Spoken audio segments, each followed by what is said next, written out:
എന്താ tension ആയിക്കണ നിങ്ങളാകെ? Full ആലോചനയിലാണല്ലോ. ഇതിലും വലുത് കഴിഞ്ഞില്ല. ഇനിയിപ്പോ എന്താ? അമ്മ രാവിലെ തൊട്ട് ഭയങ്കര ആലോചനയാണ്. ഇപ്പൊ ഇങ്ങനെ മുണ്ടാതൊക്കെ എന്തൊക്കെ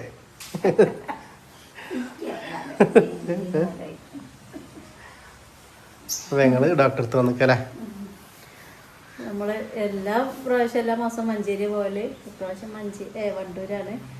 വണ്ടൂർ എന്താ വെച്ചാല് നമുക്ക് അടുത്താണ്. നമുക്ക് ഒരു 8 കിലോമീറ്റർ ഉള്ളൂ. മറ്റേ മഞ്ചേരി പോവാന് കൊറേ. അപ്പൊ മാസം മാസം മഞ്ചേരി പോകാൻ ഭയങ്കര ബുദ്ധിമുട്ടാണ്. പിന്നെ അവിടെ ചെന്നാൽ കൊറേ നിൽക്കും വേണം അല്ലേ. ഇത് ആ ഡോക്ടറിനെയാണ് കാണിക്കുന്ന ഡോക്ടറിനെയാണ് ന്യൂറോളജിന്റെ.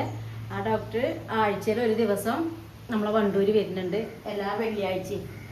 അപ്പൊ അങ്ങനെ നമ്മൾ ബുക്ക് ചെയ്തിട്ടായിരുന്നു. അപ്പൊ 5:30 അവിടെ എത്താൻ പറഞ്ഞതാണ്. അപ്പൊ അങ്ങനെ പോവാണ്. പിന്നെ മറ്റേ ചെക്കപ്പിന്റെ കാര്യം തന്നെ ആൾക്കാർ ചോദിച്ചത് നമ്മൾ പിന്നെ പറഞ്ഞിട്ടല്ലേ. നമ്മളൊന്നും ഇപ്പൊ ഈ അവസ്ഥയിൽ നമ്മളിപ്പോ ഒന്നും പറയുന്നില്ല. അപ്പൊ നമുക്ക് ഇനി നാളെ നമുക്ക് ഹോസ്പിറ്റലിൽ പോവാണ്ട്. ഇപ്പൊ നമ്മൾ പോണ വഴിക്ക് നമുക്ക് സ്വാതികുട്ടീനെ എടുക്കാണ്ട് അവിടുന്ന് സിന്ധേച്ചി വരുന്ന പറഞ്ഞാണ്. അപ്പൊ പറ്റിയില്ല. വിഷ്ണുവിന്റെ കടയിൽ നിൽക്കുന്നുണ്ട്. അപ്പൊ അവരെ കൂട്ടി കൊണ്ടുവരണം. രാവിലെ 7:15 അവിടെ എത്താൻ പറഞ്ഞിട്ടുണ്ട്. അപ്പൊ നേരത്തെ പോണം ഇവിടുന്ന്. ഇവിടുന്ന് 6:30 ആകുമ്പോഴേക്ക് പോകേണ്ടി വരും. രാവിലെ നേരത്തെ പോണം. നമുക്ക് പോവാം. അപ്പൊ നമ്മള് പോട്ടെ. കാണിച്ചിറങ്ങിയില്ലേ? മഴ കുറച്ചൊക്കെ പറഞ്ഞിട്ടുണ്ട്. അപ്പൊ നമുക്ക് സാദിക്കുട്ടീനെ കൂട്ടിയിട്ടാണ് പോവാന്. അവിടെ ജിഷ്ണുവിന്റെ കടയിൽ വന്നിട്ടുണ്ട്. അപ്പൊ അവിടെയും കൂട്ടി പോവാം. നല്ല മഴ ആയതുകൊണ്ട് നമുക്ക് എടുക്കാൻ പറ്റില്ലല്ലോ. കുറച്ച് സമയം എന്തായാലും മഴയ്ക്ക് ആശ്വാസം ഉണ്ടായില്ലേ. വീട്ടിൽ നിന്ന് ഇറങ്ങിയ പോലെ ഒന്നല്ല.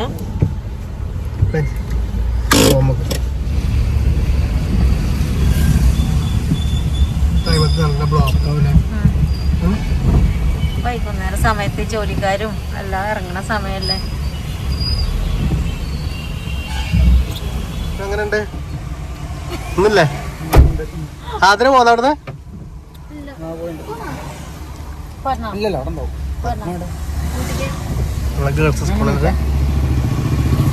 ഗേൾസ് സ്കൂളിന്റെ മുന്നേ തന്നെയാണോ അവന്?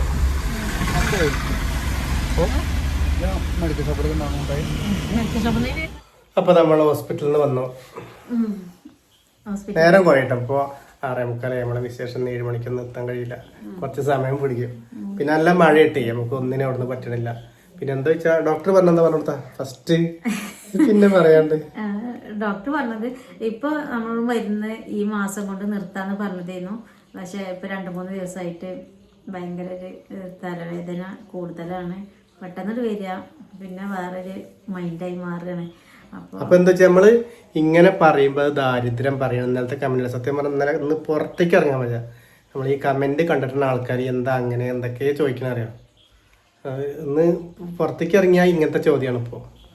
ആകെ ഒരു തലയൊട്ടി നടക്കാൻ പറ്റാത്ത ഒരവസ്ഥ പറഞ്ഞ മാതിരി ഇപ്പൊ ഇന്ന് നമ്മളെ ഫ്രണ്ടുകളെ വിളിച്ച് നോക്കി. നമ്മളെ വാട്സാപ്പിൽ വരിക. കുറെ ആൾക്കാർ നല്ല വർത്താനം പറയുന്നുണ്ട്. പിന്നെ ഇപ്പൊ ഹോസ്പിറ്റലിൽ നിന്ന് അതൊക്കെ പറയുന്നുണ്ട്. എന്താ വെച്ചാൽ ഇതൊക്കെ എല്ലാവരും കമന്റ് ഇടുന്ന ആൾക്കാർ നമ്മൾ ആരും പറഞ്ഞിട്ട് കാര്യമില്ല. കാരണം കമന്റ് ബോക്സ് ആണ്. പല ആൾക്കാരും പലതും നമ്മളെ ഇഷ്ടപ്പെടുന്ന ആൾക്കാരുണ്ടാവും, ഇഷ്ടപ്പെടാത്ത ആൾക്കാരുണ്ടാവും. ഇപ്പൊ നമ്മളിപ്പോൾ വാതിലടച്ച് പറയട്ടെ, അമ്മ കേൾക്കേണ്ട എഴുതിയിട്ടാണ്. അപ്പൊ നമുക്ക് ഈ കമന്റ് കേട്ടാൽ ഭയങ്കര ടെൻഷനാവും. കാരണം വീണ്ടും പിരിവിനിറങ്ങി അങ്ങനത്തെ പല കാര്യങ്ങളും പറയുന്നുണ്ട്. ഇപ്പോൾ പിരിവിനിറങ്ങാന്നപ്പോൾ നമ്മൾ ഡെയിലി വിശേഷമാണ് ചെയ്യുന്നത്. നമ്മൾ ഡെയിലി വിശേഷം ചെയ്യുമ്പോൾ നമ്മളെ എല്ലാ കാര്യം നമ്മളതിൽ ഉൾപ്പെടുത്തുന്നുണ്ട്. അപ്പോൾ ഇപ്പം നമ്മളെ കുടുംബമൊക്കെ എല്ലാവരും നമ്മളൊരു കുടുംബം പോലെയല്ലേ. ഇപ്പോൾ എത്രയും ആൾക്കാർ നമ്മളിപ്പോൾ സപ്പോർട്ട് ചെയ്യുന്നുണ്ട്. അപ്പോൾ അത് വല്ലാതെ നമ്മൾ പങ്കുവെക്കണമല്ലേ. അപ്പോൾ ഓലും കൂടി അറിഞ്ഞോട്ടെ എന്ന് കിട്ടണം നമ്മളെല്ലാ വിശേഷം നമ്മൾ പറയണത്. പിന്നെ പേഴ്സണൽ വിശേഷം പറയാൻ പാടില്ല എന്ന് നമുക്ക് ഇപ്പോഴാണ് മനസ്സിലായത്. പിന്നെ കുറേ ആൾക്കാർ പറയുന്നുണ്ട് നമുക്ക് കമൻറ്റിൻ്റെ പിന്നാലെ നമ്മൾ ഒരിക്കലും പോകില്ല. പക്ഷെ ഇത് ഇന്നലെയൊക്കെ ഒരുപാട് വന്നിട്ടുണ്ട്. അതോടാണ് നമ്മൾ പറയണത്. വാട്സപ്പിലും അതൊക്കെ വന്നപ്പോഴാണ്. വാട്സപ്പിൽ പറഞ്ഞാൽ നമുക്ക് നെഗറ്റീവായിട്ടല്ല വന്നത്. ഒരിങ്ങനെ എന്താ അങ്ങനെ പറയണത് ടെൻഷൻ അടിക്കണമെന്നൊക്കെ പറഞ്ഞിട്ട് വന്നിട്ടുണ്ട്. പിന്നെ വള്ളി ഇറങ്ങിയപ്പോൾ കുറേ ആൾക്കാർ ചോദിക്കുന്നുണ്ട് എന്താ അങ്ങനെ മോശമല്ലേ, ഒരു ഫാമിലി വ്ളോഗാണ്, ഫാമിലി ആയിട്ട് ചെയ്യുന്നതാണ്, ഇങ്ങനെയൊക്കെ വന്ന നാട്ടുകാരെ നമ്മളൊരു വാറ കണ്ടുകൊണ്ട് കാണും. അപ്പം നമ്മളൊരിക്കലും പിരിവിനിറങ്ങിയതല്ല. നമ്മൾ പറഞ്ഞില്ലേ നമ്മളെ വിശേഷം പറഞ്ഞപ്പോൾ നമ്മൾ പറഞ്ഞതാണ്. നമ്മൾ ആരും 10 ദിവസം കിട്ടാൻ വേണ്ടിയിട്ടല്ല. പിന്നെ പണ്ടൊക്കെ എല്ലാവരും പണയം വയ്ക്കണാണ്. അപ്പോൾ കുറേ പാവമുണ്ട് നമ്മളെ വീഡിയോ കാണുന്ന ആൾക്കാർ. അപ്പോൾ പണം വെക്കുന്നത് കാണുമ്പോൾ എന്താ പറയുക, ഞങ്ങൾക്കും ഉണ്ട് ഇതൊക്കെ. അപ്പം നമുക്ക് മനസ്സിലായി എല്ലാവർക്കും ഉണ്ട് ഇങ്ങനത്തെ പ്രശ്നങ്ങൾ. അപ്പം നമുക്ക് ചെറിയൊരു ചാനൽ ഉണ്ടായപ്പോൾ നമ്മൾ ഡെയിലി വിശേഷത്തിൽ കൂടെ നമ്മൾ അതും പറഞ്ഞു എന്നുള്ളൂ, അല്ല നല്ല. അപ്പോൾ ഇന്നിപ്പോൾ നമ്മൾ വിശേഷം 7 മണിക്ക് വരാൻ പറ്റുമെന്ന് അറിയില്ലെന്നു. കാരണം നമുക്ക് അവിടെ നിന്നൊന്നും വിശേഷം പറയാനും കാണിക്കാനൊന്നും പറ്റിയില്ല. നല്ല മഴയും കാര്യങ്ങളൊക്കെ ആയിരുന്നു. കുറേ നമ്മളെ കൂട്ടുകാരൊക്കെ കണ്ടു, നമ്മളെ ഫാമിലിയിലത്തെ കുറേ ആൾക്കാർ നല്ലത് ഒക്കെ പറഞ്ഞു. കുറേ നമുക്ക് ടെൻഷനായിട്ടും ആയി. ടെൻഷനായിട്ട് ഇങ്ങനെ പറയുമ്പോൾ ഈ കമന്റ് കാണുമ്പോഴാണ് പറഞ്ഞത്. പിന്നെ എന്താ വെച്ചാൽ എല്ലാവരോടും നമുക്ക് കമന്റ് ബോക്സാണ്. പല ആൾക്കാരും പല കമന്റ് ഇടാം. നമ്മളെ ഇഷ്ടപ്പെടുന്ന ആൾക്കാരുണ്ടാവും, ഇഷ്ടപ്പെടാത്ത ആൾക്കാരുണ്ടാവും, എല്ലേതും ഉണ്ട്. അതൊക്കെ ഞങ്ങൾക്ക് അറിയാം. ഇപ്പം നമുക്ക് ഈ വീട് വന്നതിൻ്റെ ശേഷമാണ് ഇങ്ങനത്തെ നെഗറ്റീവ് കമൻ്റൊക്കെ വരൽ തുടങ്ങി. ഞങ്ങൾ ഈ വീട് പറഞ്ഞപ്പോൾ ഞങ്ങളെല്ലാവരും തന്നിട്ട് ഞങ്ങളെല്ലാവരും ഒന്ന് എരുന്ന് വാങ്ങിയതല്ല. ഞങ്ങൾ പറഞ്ഞില്ല, ഗൃഹശ്രീ പറഞ്ഞൊരു പദ്ധതി ഉണ്ട് മലപ്പുറം. അതിൽ 2 ലക്ഷം ഞങ്ങൾ അടച്ചുകൊണ്ട് അതിൻ്റെ ബാക്കി ഇനിയും പൈസ കിട്ടാനാണ്. അത് അടച്ചിട്ട് അങ്ങനെയാണ് ഞങ്ങൾ പെരട്ടല്ല, അത് ഫുള്ള് നാട്ടിൽ തന്നിട്ടല്ല. അപ്പോൾ ചില ആൾക്കാരുടെ വിചാരം അതാണ്, ഇവരതുകൊണ്ടാണ് ഇങ്ങനെ പറയണത്. നമ്മൾ പിന്നെയും പിരിക്കാൻ നടക്കുക എന്നൊക്കെ ആൾക്കാർ പറയണത്. എന്താ ചെയ്യുക ഇതിനൊക്കെ? എല്ലാവരോടും ഇപ്പം നമുക്കൊന്നും അങ്ങനെ നമുക്ക് നിങ്ങൾ അങ്ങനെ പറഞ്ഞ് നമുക്ക് ദേഷ്യമല്ല. കാരണം ചിലപ്പോൾ നിങ്ങൾ അറിയാഞ്ഞിട്ടാവും. നമ്മൾ മുമ്പത്തൊക്കെ വീഡിയോകളൊക്കെ കണ്ടാൽ മനസ്സിലാവും. പിന്നെ ചില ആൾക്കാർ അതിനായിട്ട് നിൽക്കുമ്പോൾ എന്താ പറയുക, അതിനായിട്ട് നിൽക്കുമ്പോൾ നമുക്കൊന്നും പറയാല്ല. അതിൽ എന്താ പറയുക, ഒരുപാട് കാര്യങ്ങൾ കൊണ്ട് പലവട്ടം അല്ലെങ്കിലും കുറേ വേദനയായിട്ടുള്ള വാക്കുകളൊക്കെ പറഞ്ഞിട്ടുണ്ട്. ആയിക്കോട്ടെ, അങ്ങനെ ഒന്നും കൂടി. കാരണം നമുക്കിത് പുറത്തിറങ്ങി നടക്കണം. കാരണം നമ്മളൊരു ഫാമിലി വ്ളോഗ് ചെയ്യുന്ന ആൾക്കാർ, അമ്മേനെ മോനെ ഇത് വെച്ചിട്ട് ഇന്നുണ്ട് അപ്പൂസിനെ നടത്തുന്നത് കമന്റ്. ഓനൊരു ബൊമ്മക്കുട്ടീൻ്റെ മാതിരിയാണ്. ഞാൻ ആണോ? ഞാൻ ഇപ്പൊ ഒരപ്പൂസേ. അപ്പോൾ അങ്ങനെയൊക്കെയാണ് പല പ്രശ്നങ്ങളും വരുന്നുണ്ട്.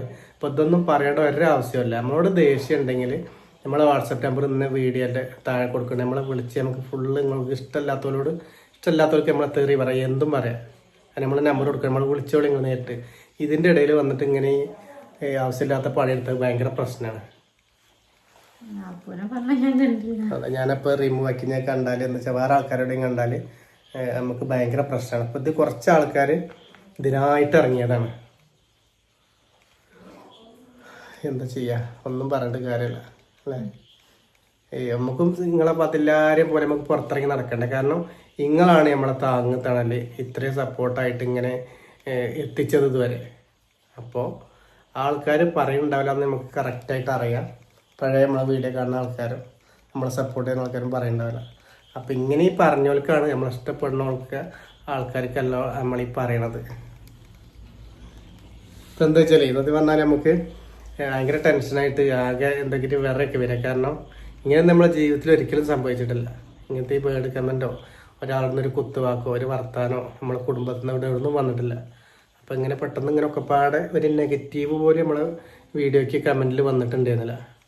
അപ്പോൾ നമ്മളിങ്ങനെ സൗകര്യമായി വണ്ടിയായി ഒക്കെ അടവിന് മേടിച്ചാണ് വണ്ടിയൊക്കെ. അപ്പോൾ നമ്മളെ പേഴ്സണൽ കാര്യം പറയണ്ടെന്ന് പറഞ്ഞിട്ടുണ്ട്, നമ്മൾ പറയണില്ല. അതിനിപ്പോൾ അങ്ങനത്തെ നല്ല നമ്മളെ സപ്പോർട്ട് ചെയ്യുന്ന ആൾക്കാരതൊക്കെ പറഞ്ഞത് നമ്മളെ വാട്സപ്പിലൂടെ വിളിച്ച് പറഞ്ഞിട്ടുണ്ട്.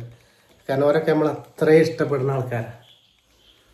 അപ്പം നമുക്ക് എന്തൊക്കെ ഇങ്ങനെ പറഞ്ഞിട്ട് ഒന്നും പറയാൻ കിട്ടാതെ ഭയങ്കര ടെൻഷൻ കൊണ്ടാണ്. ഭയങ്കര ടെൻഷൻ പറഞ്ഞാൽ ഭയങ്കര ടെൻഷൻ ഉണ്ട്. കാരണം ഇത് വേറെ ആൾക്കാരോടെയും കാണുക എന്നുള്ളൊരു ഇതുണ്ടല്ലോ, അങ്ങനത്തെ ഒരു മര്യാദ കാണിച്ചു വിടാമെങ്കിലേ. എന്താ പറയാ, ഒന്നും പറയല്ല.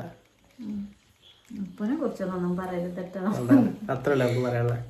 കാരണം ഒരിക്കലും ഈ കമന്റ് ഇട്ട ആൾക്കാർ ഒരിക്കലും നമുക്ക് പൈസ തന്നിട്ടുണ്ടാവില്ല. ഓല് വെറുതെ ഇത് നമ്മളെ കുറിച്ച് ഇങ്ങനെ എന്തെങ്കിലും പറയാം, നമ്മളൊരു എന്തെങ്കിലും ഒന്ന് ആക്കി തീർക്കണല്ലോ, അതിനു വേണ്ടി കമന്റ് ഇടുകയാണ്. അല്ലാതെ ഓല് പൈസ തന്നിട്ടല്ല. പൈസ തന്നിട്ട് ഞാൻ നേരത്തെ പറഞ്ഞല്ലേ, ഓലെ കോണ്ടാക്ട് നമ്പറും എൻ്റെ അടുത്തുണ്ട്. കുറച്ച് ആൾക്കാരത് നമുക്ക് അമ്മയ്ക്ക് വേണ്ടി കുറേ ആൾക്കാർ സഹായിച്ചിട്ടുണ്ട്. അപ്പോൾ അതിൻ്റെ പോലെ എല്ലാ ഡീറ്റെയിൽസും നമ്മളെ വാട്സാപ്പിൽ ഇപ്പോഴും ആൾക്കാർ നമ്മളോട് കോണ്ടാക്റ്റും ചേർത്തിട്ടുണ്ട്. ഓല് ഒരിക്കലും ഇത് കമൻറ്റ് പറയില്ല, ഇത് വെറുതെ ചൊറിയാൻ വരികയാണ്. അപ്പോൾ ഒന്നും പറയാനില്ല, ഭയങ്കര തന്നെ പറഞ്ഞുകൊണ്ടിരിക്കുകയാണ്. പിന്നെ നമ്മളെ വീഡിയോയിൽ എല്ലാവരും പറയുന്നുണ്ടോ. കാരണം ഇങ്ങനത്തെ ഒരു അവസ്ഥയിൽ നമുക്ക് ഒന്നും പറയാൻ കിട്ടൂല. കാരണം നമ്മൾ എന്താ വെച്ചാൽ ഉളുപ്പില്ലാതെ ഒരു പ്രശ്നമില്ലാതെ നമ്മൾ ക്യാമറ പിടിച്ച് നിൽക്കുന്ന ആളാണെന്ന് വെച്ചാൽ നമുക്ക് ഈ പറയണമെന്ന് ഒരു പ്രശ്നമല്ല. പക്ഷെ നമ്മൾ സത്യസന്ധതയിലൂടെ നമ്മൾ മുന്നോട്ട് പോകണത്. നമ്മളൊരു അത്യാവശ്യ കാര്യങ്ങൾക്കാണ് ഞാൻ അന്ന് ആ പൈസ ചോദിച്ചിട്ടുള്ളത്. അതും എന്താ കുറേ ആൾക്കാർ നമ്മളോട് ഇങ്ങനത്തെ പ്രശ്നങ്ങൾക്ക് ഉണ്ട്, ഞങ്ങൾ സഹായിക്കാൻ കുറേ ആൾക്കാർ നമ്മളെ യൂട്യൂബ് ഫാമിലി സഹായിക്കാനുണ്ട്.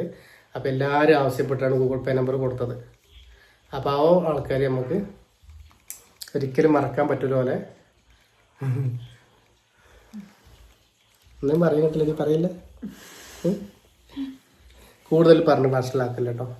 കാരണം ഈ കമൻറ്റ് ഇടുന്നതിൽ പൈസ തരണ്ട, വെറുതെ ചൊറിയാൻ വരാൻ ഞാൻ മാത്രം മതി. അപ്പം നാളെ കാണാം അല്ലേ.